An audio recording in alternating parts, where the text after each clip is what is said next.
Sizə heç elə olubmu ki, çox gözəl bir hədiyyə alınsın, amma təşəkkür etməyi unudasınız? Yaxud ananız sizin üçün ləzzətli bir yemək bişirib, siz təşəkkür etmək əvəzinə niyə duzu azdır deyə irad bildirəsiz? İndi təsəvvür edin ki, növbəti dəfə ananız sizə ləzzətli qorma səbzi bişirmək əvəzinə sadəcə bir yumurta qızardıb versin və desin, bu da sənə çoxdur.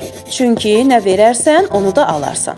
İndi isə Allahı düşünün. O bizə yalnız qorma səbzi deyil, həyat, sağlamlıq, ailə və saysız hesabsız nemətlər bəxş edib. Allah Taala İbrahim surəsinin 7-ci ayəsində bizə çox gözəl bir vəd verir. Və iz təəzzənə rabbukum la in şəkartum la əzidənnakum və la in kəfərtum inna azabi ləşədid. Əgər şükr etsəniz, sizə nemətlərimi artıraram.